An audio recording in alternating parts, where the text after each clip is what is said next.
આગામી સ્થાનિક સ્વરાજ્યની ચૂંટણી બાબતે ધારાસભ્ય ચૈતર વસાવાનું નિવેદન. આવનારી તાલુકા પંચાયત અને જિલ્લા પંચાયતની ચૂંટણીમાં તમામ બેઠકો પર આમ આદમી પાર્ટી ચૂંટણી લડશે. ચૈતર વસાવા. ઘણા બધા સરપંચો અને આગેવાનો આમ આદમી પાર્ટીમાં જોડાવાના છે. ચૈતર વસાવા. પૂરી તાકાતથી ગુજરાતમાં આમ આદમી પાર્ટી ચૂંટણી લડશે. ચૈતર વસાવા.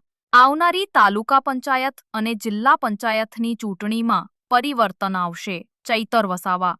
છોટાઉદેપુર જિલ્લાના જિલ્લા પ્રમુખશ્રી, ઉપપ્રમુખશ્રી અને અહીંના આગેવાનો સાથે સંગઠનના આવનારા દિવસોના સંગઠન મજબૂત બનાવવાને લઈને આવનારી તાલુકા, જિલ્લા અને નગરપાલિકાની ચૂંટણીઓને લઈને એક ચર્ચા માટે અમે બેઠા હતા અને ખૂબ સારા યુવાન આગેવાનો પણ ઘણા આમ આદમી પાર્ટીમાં આવનારા દિવસોમાં જોડાવાના છે અને સરપંચો પણ ઘણા ઉત્સુક છે. ત્યારે આવનારી તાલુકા, જિલ્લા પંચાયતની તમામ બેઠકો પર આમ આદમી પાર્ટીના પોતાના સ્વતંત્ર ઉમેદવારો રહેશે અને પૂરી તાકાતથી આમ આદમી પાર્ટી પૂરા ગુજરાતમાં લડશે અને અમને પૂરી આશા અને અપેક્ષા છે કે આવનારા દિવસોમાં તાલુકા, જિલ્લા પંચાયતોમાં પરિવર્તન આવશે અને ઘણી ખરી જિલ્લા પંચાયતો, તાલુકા પંચાયતો અને નગરપાલિકામાં આમ આદમી પાર્ટીની સ્વતંત્ર બોડી બનશે એવી અમને પૂરેપૂરી અપેક્ષાઓ પણ છે.